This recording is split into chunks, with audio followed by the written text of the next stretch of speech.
Hello everyone, welcome back to Rolling Solo. My name is Adam Smith. I'm very excited to be starting the solo playthrough of my showcase for Deep Madness on Halloween. What a fitting title to be playing on Halloween, at least to be starting. It's going to be really exciting, not only because of that, but also because the second printing of Deep Madness is currently underway on Kickstarter and has been doing phenomenal out of the gates. I believe last time I checked Canadian, it's easily over 350,000, I think, at this point, or somewhere in that range. That's really impressive for a start to a second print campaign, and I think people are really starting to understand the uniqueness of the mechanics that are brought into Deep Madness that are different from many of the other titles out there.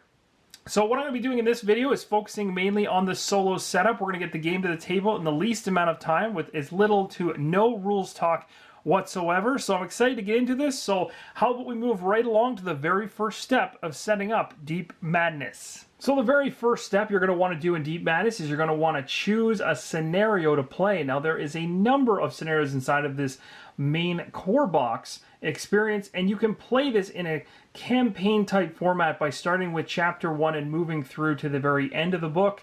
But what I'm going to do in order to shake things up is you are able to just go ahead, choose one of the scenarios at random, and just play it through. So for sake of seeing something a little different out there, I'm going to go ahead and we're going to start with chapter number 2, Last Shuttle to Hell. Sounds pretty perfect for Halloween, so we're going to go with that one. So you've got yourself a really nice narrative here, which I'm going to read as we move into the playthrough, which will be the next video coming in this Deep Madness showcase. But for now, we're going to focus mainly on these two pages, which are going to show us how to actually set the game up. So without further ado, let's go through the steps in setting up the game board.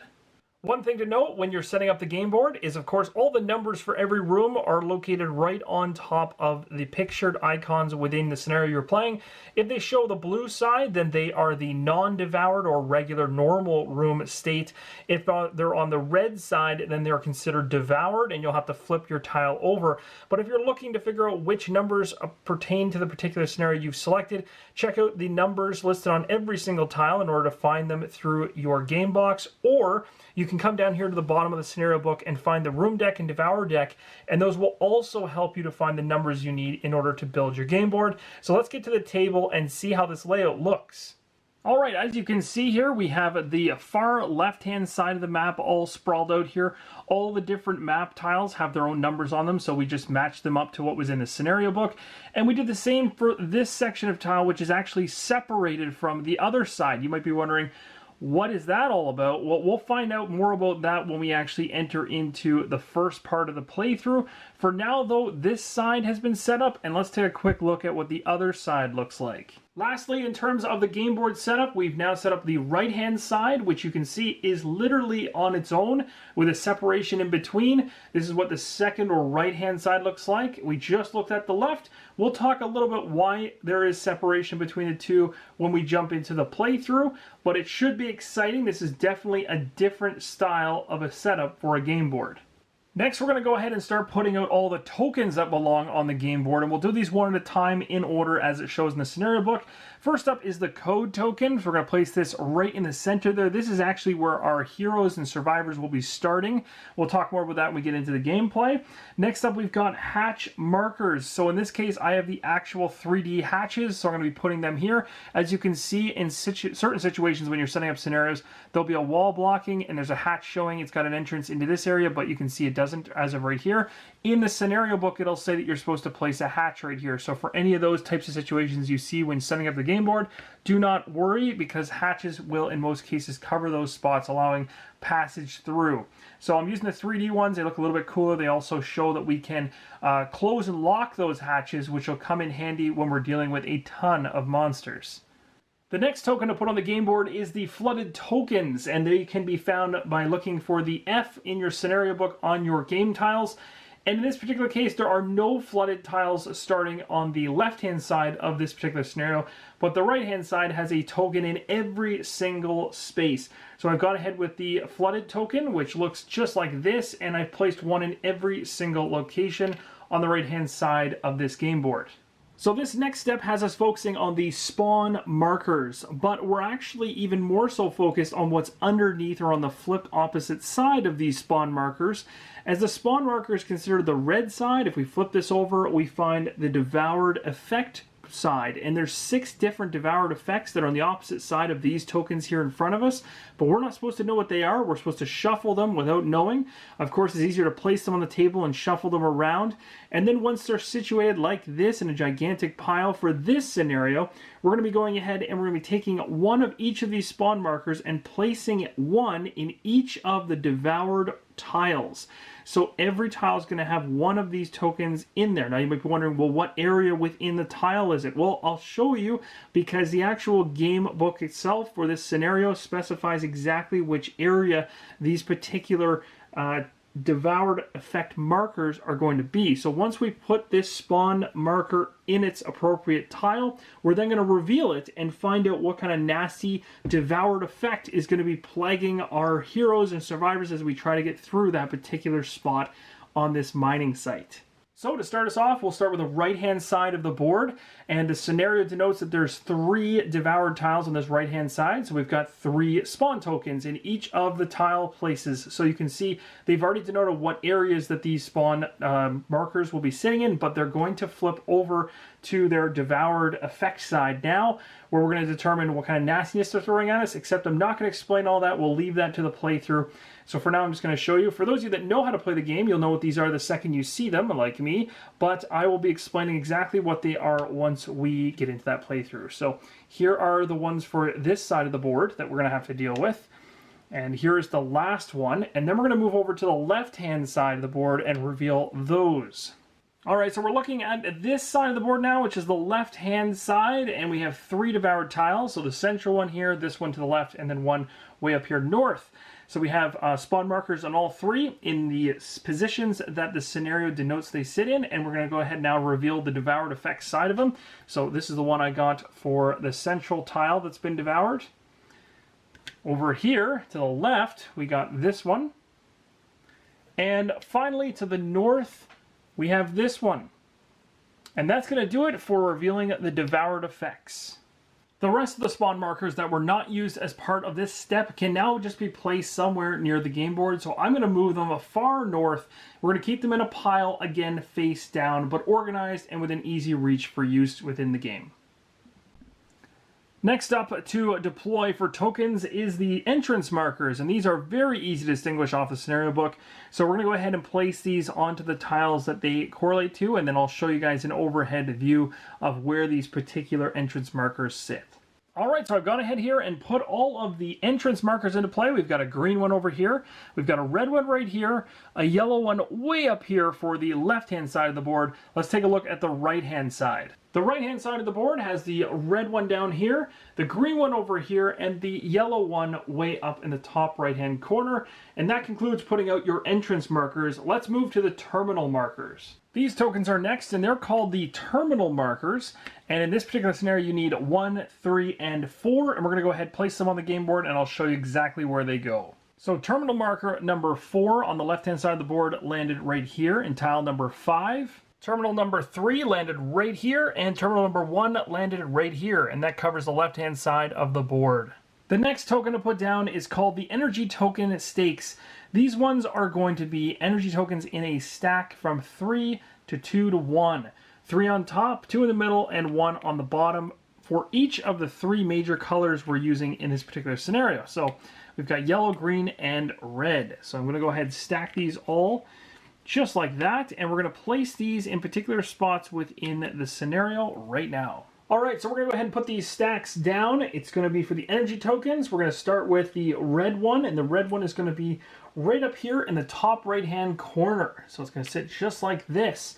The yellow stack is then going to be placed over here in the top left-hand corner, and the green stack is going to be placed right here in the central area. This is all on the right-hand side of the board, and now our energy token stakes are all placed. One correction to make in terms of these 3D hatches is these represent locked hatches. And we'll talk more about this in the rules overview as we go through the playthrough, because I'm not going to explain the lock, unlock, and reset a hatch actions in this video, but I do want to make the correction that these are used for locking a hatch, and these were the 3D barriers that were included as part of the Kickstarter in order to make it a little more thematic. What you're supposed to be using here in the setup is an open hatch, which just shows that the door is available. It's open and you can pass through it. So we're going to put those tokens into play and remove these locked hatches. So we're putting open hatches instead. Just make sure they're on the right side of the equation for the door, so that it obviously makes sense that you can go from one end to the other, and you've got them in place.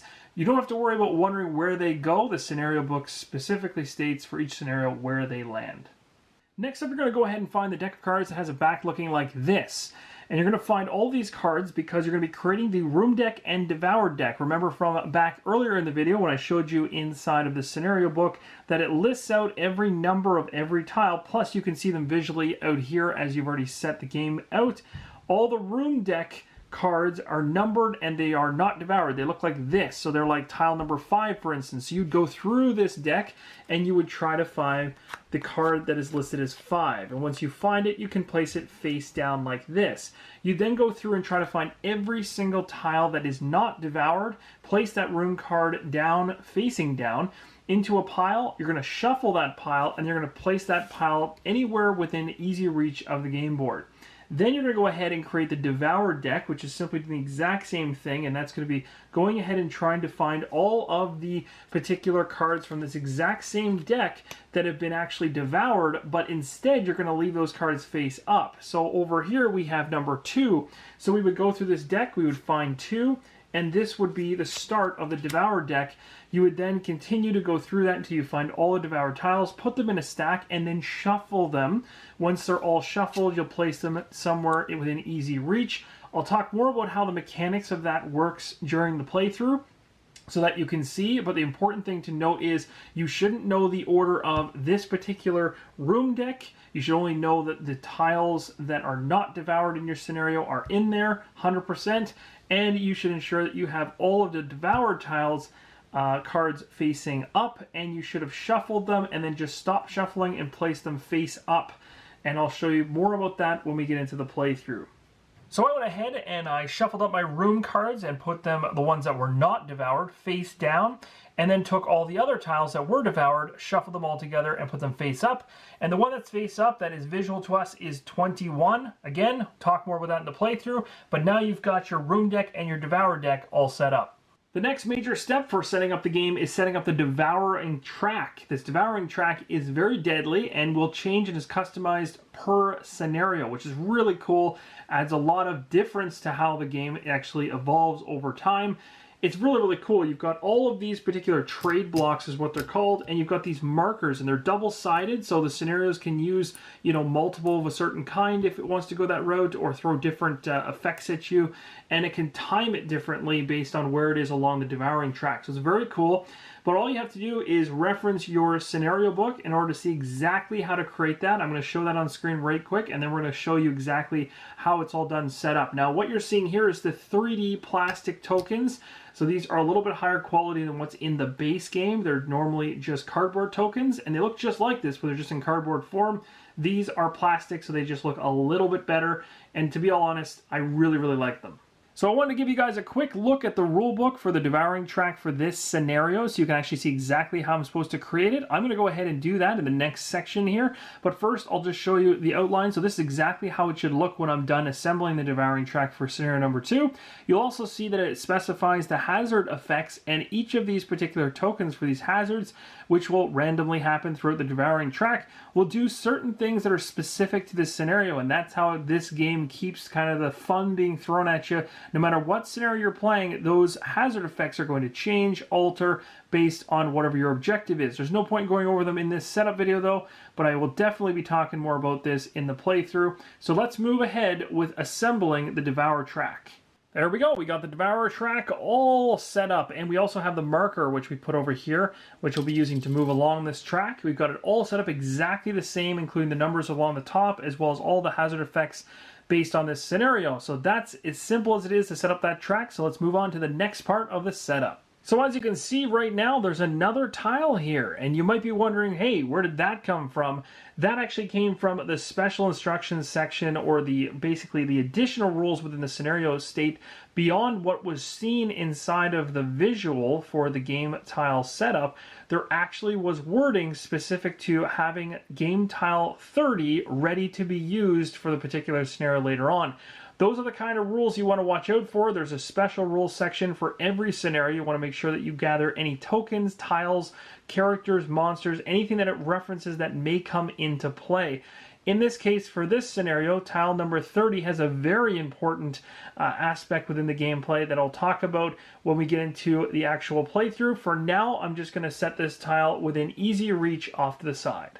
The special rules section can always be found right inside of the scenario that you're playing. So you can see right here, there's some special rules for this scenario, which I'll be going over very, very soon. But for now, just ensure that whichever scenario you choose, that you make sure you read those to make sure you don't miss out on anything important.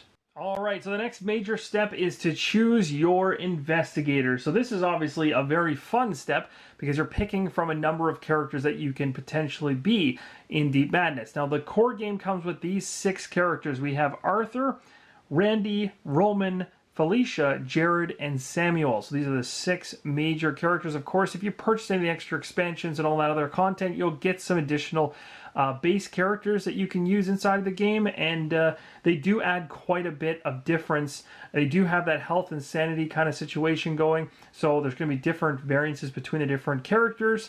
They also have their special abilities, they have their starting weapons, all that kind of stuff. But we need to just choose our investigators at this point, and I was really having a hard time deciding this because really all of them in different capacities can kind of work together. So I'm going to leave it up to fate. I think that'll be kind of a fun way to do it, or this will be my demise.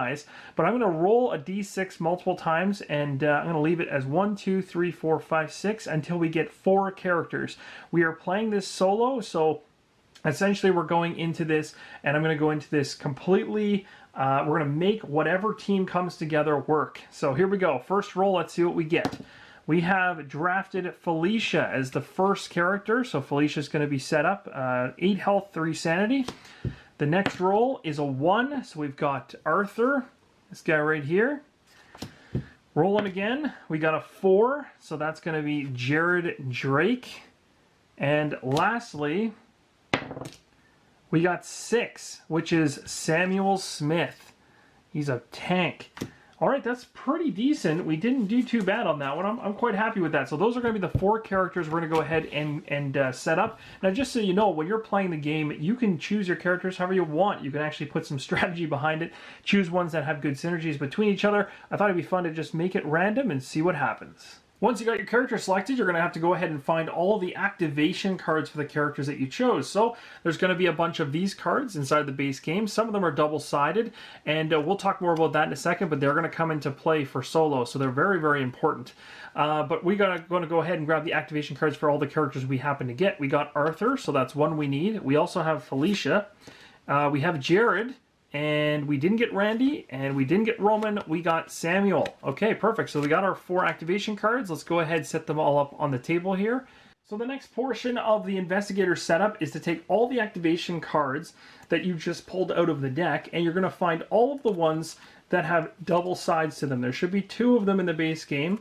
Because I'm playing solo, you have to control 4 investigators. But when you're actually setting up the roll for initiative order, there needs to be 6 cards total, which is why these double-sided cards exist in the first place. They basically fill up spots where players aren't controlling a particular character. So in essence, if you had 4 people at the table, and you all were playing one of these characters, you'd still need these double-sided cards, even with 4 players playing 1 character each, because you still need 6 activation slots long across. And you'll see how that makes sense when we actually roll this out in a second. So, of course, if you were actually playing in a game where you had, say, for instance, 3 people, but they were each interested in controlling 2 characters, then you would remove these particular double-sided cards because you'd end up having 6 characters and you wouldn't need them. So that's kind of how it changes based on the player count and how many. It's also based on not only the player count, but also how many characters those players choose to control. So we're going to go ahead now and I'm going to shuffle these off camera and I'm going to basically just drop these in initiative order to start off the round. So this is going to be the first round lineup.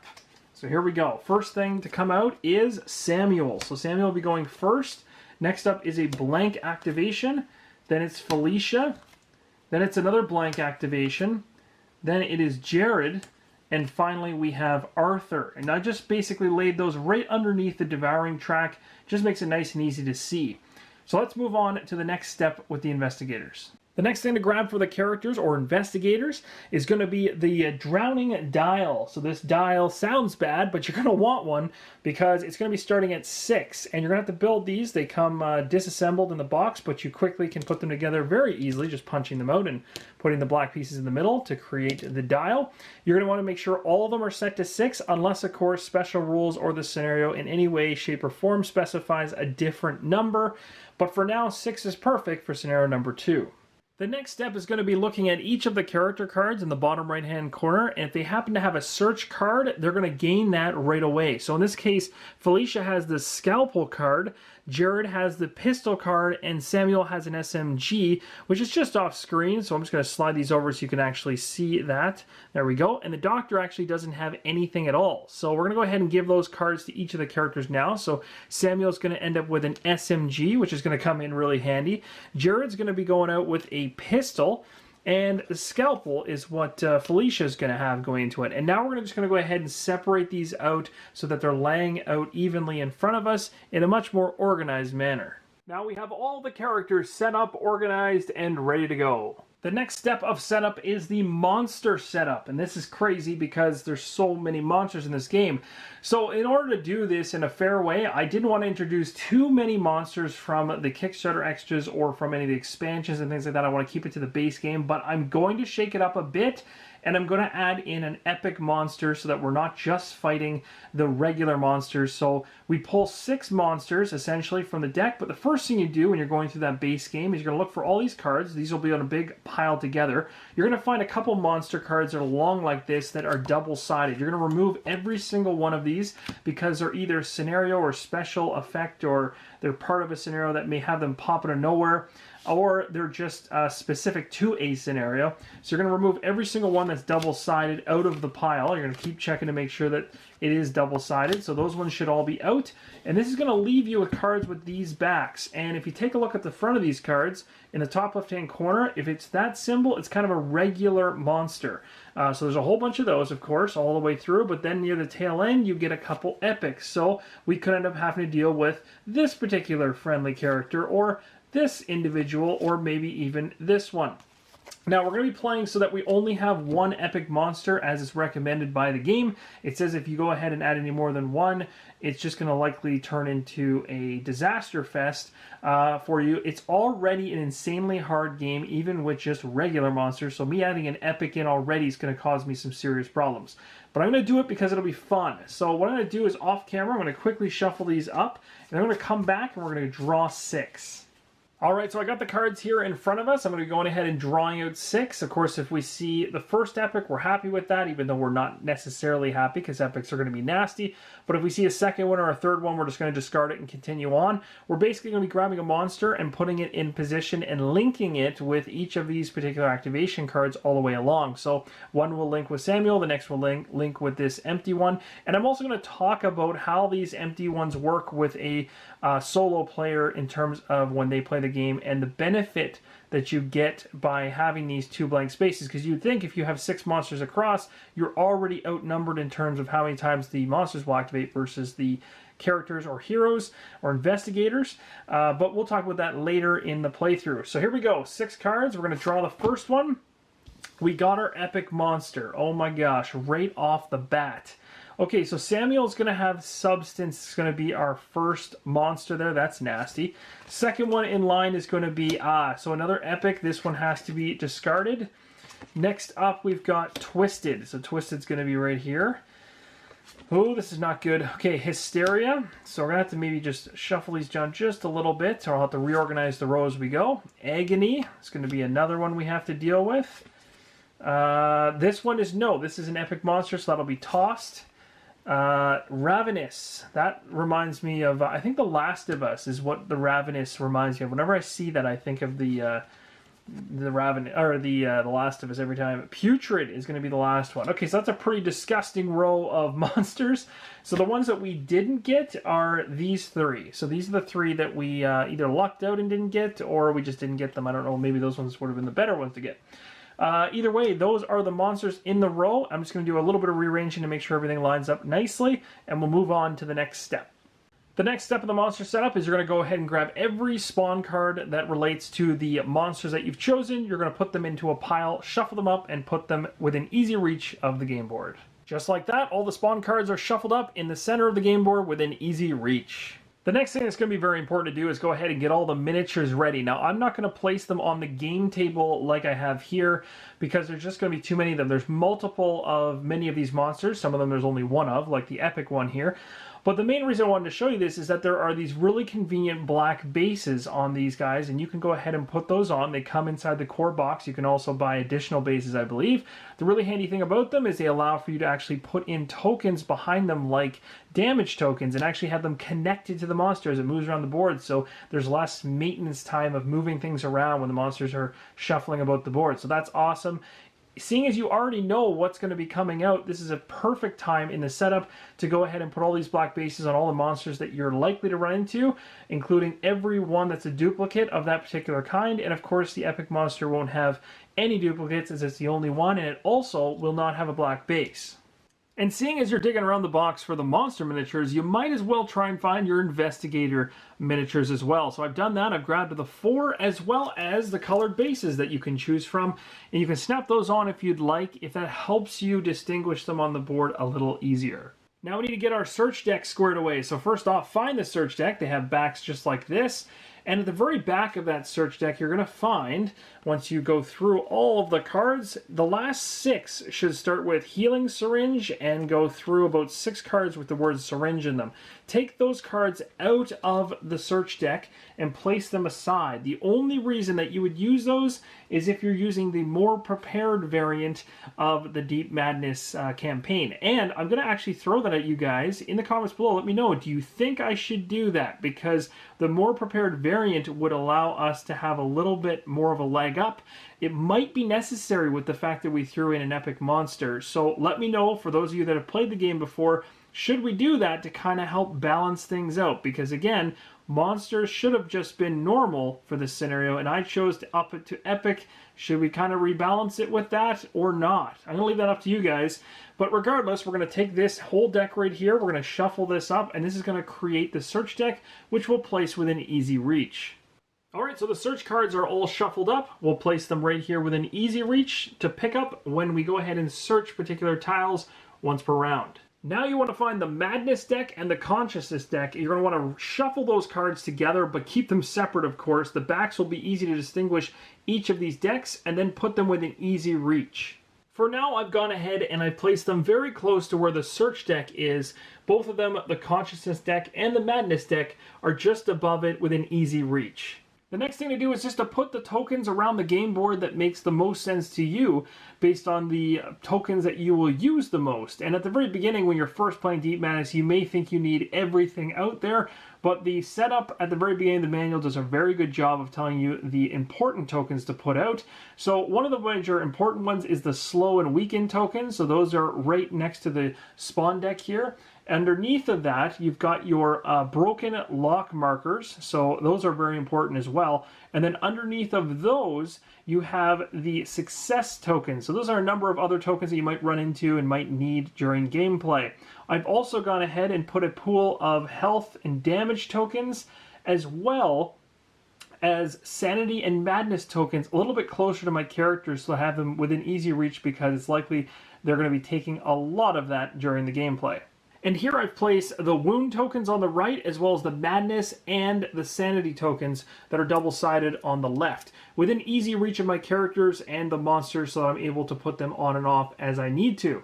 And of course, it's very important to have dice handy, so make sure you've got all the dice handy that you want to roll during the game. Of course, I've got a bunch of the different Kickstarter customization in terms of color, patterns, and all that kind of stuff. Inside of the base game, you already get a set of these. You do not need all the extra ones, but it is really nice if you can give a set to other players if you're playing with multiple players. Solo-wise, though, you'll be rolling the same set of dice the whole time long, so one set is really good enough.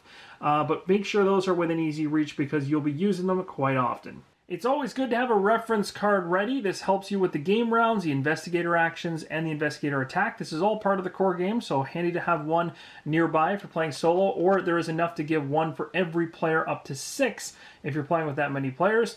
On the opposite side, it has a really handy devoured effects section, which will give you a full breakdown of all the different devoured effects that come on the opposite side of the spawn tokens we put into play way at the beginning of the video. Something very, very useful. When moving through the cards in the game box, you may also come across what is known as scenario cards, and these are very, very specific cards for scenarios that are inside the game, but they're only going to affect the particular chapters that they reference in the top of the card. So in this case, you can see 4 is one of them. There's a bunch for 7, there's a bunch for 8, and I believe that is the last one. So in this scenario, number 2, these scenario cards can be ignored, but would come into play if you were playing one of those 3 other scenarios. And that's going to wrap it up, guys, for the Deep Madness solo setup video. I'm really excited to get into this one. I want to throw the question back to you guys. Should I go ahead with the more prepared team variant? Should I use that, being that we're adding in the epic monster? I'm really excited for this one. It looks absolutely beautiful on the table, but we all know that this game is going to get absolutely nasty as we go along. And I've got everything set up the way I like it. We're ready to move forward, so I'll see you guys in the next episode. As always, keep on rolling